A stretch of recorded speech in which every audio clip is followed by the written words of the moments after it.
maybe 10 or 20 years from now, maybe engineering degrees are even less necessary if that's the field that you want to go into because they're So what would you say to somebody that's in those shoes in high school or early in college that's either starting their engineering career or thinking about becoming an engineer, or maybe their parents said, "Hey, you should really consider engineering." What was the biggest piece of advice or encouragement that you'd give to somebody at that stage in their life?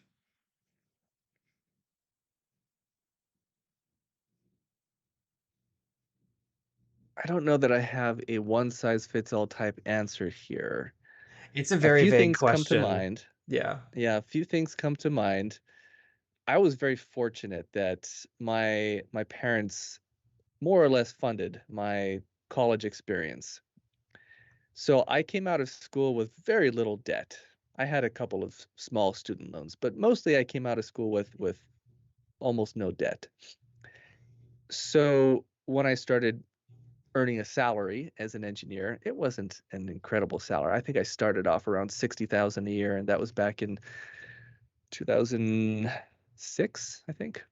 Yeah. Anyway, I didn't I all that money went towards living. I didn't have to pay back any loans. So that's one thing to consider because school is expensive. I mean, it's even more expensive now than it was back then. I think I read somewhere that ASU, Arizona State University, something like 7,500 a year, or maybe that was even a semester. Plus, there's like living expenses if you're out of Yeah. state, not living at home. So going to That school to sounds get a degree affordable is right now, really by the way. expensive.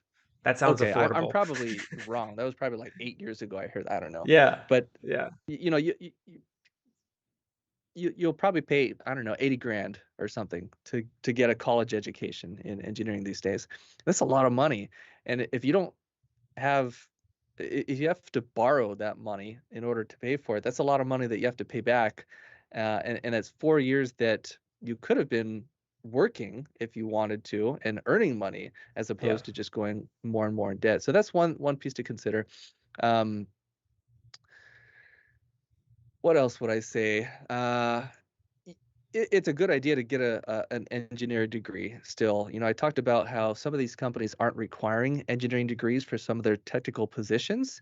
Hmm. I think maybe 10 or 20 years from now, maybe engineering degrees are even less necessary if that's the field that you want to go into because there's so many other avenues for education nowadays, right? With the Hmm. internet, there's so many ways to learn outside of the traditional college curriculum.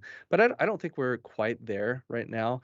And if you want to be an engineer, you should get a degree in engineering. That's like the easiest, most straightforward, safest way to do it if Hmm. your situation doesn't allow for that, right? You can't afford it, whatever life circumstances.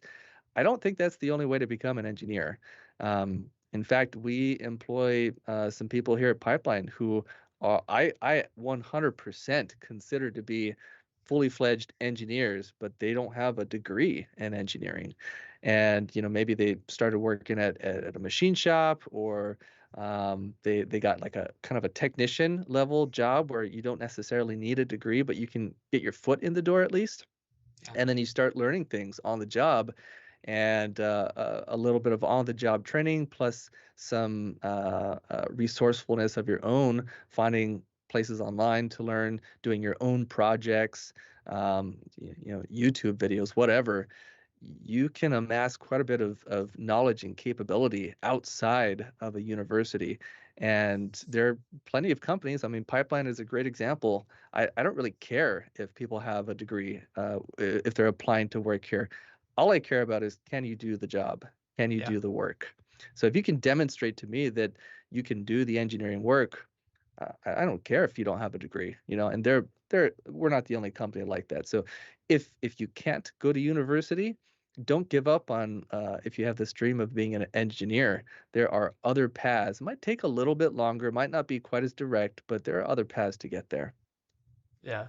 That's good advice. I mean, similar experience. I work in the super formal engineering and consulting industry, and we work for the major Fortune 500 companies as our clients, and especially in our piping departments, there's no Bachelor of Science in pipe engineering that I'm aware of. So most of those people, they came up through the field. Maybe they got an associate's in CAD, or they just learned how to do CAD, and then they started routing pipe as a drafter, and then they got promoted up to a designer role. And the next thing you know it, they're working next to mechanical engineers, process engineers, and running things with electricians throughout a system, and electrical engineers through a system, and they're one of the highest paid disciplines in most engineering consulting firms, is the people that route pipe, that do pipe engineering, pipe design. We call them pipe designers, but yeah, same thing. It is definitely, you don't necessarily need the degree to work in the industry at all. I totally agree with that sentiment. Yeah. Thank you so much for watching this segment of the Engineering Success Podcast. If you liked it, make sure to check out the other videos down below that are recommended to you. And if you really like the podcast, make sure to subscribe right down there in the middle. We really appreciate it. It's free to you and helps us a lot out. And last but not least, the best way to help the show grow is to comment down below. So leave your comment if you have any thoughts about this segment. Thanks. Chasing payments, still playing in the basement while I'm working on arrangements. They heard the kid in 50 countries, thank God that's amazing. But I'd rather thank Spotify, they put me on the station.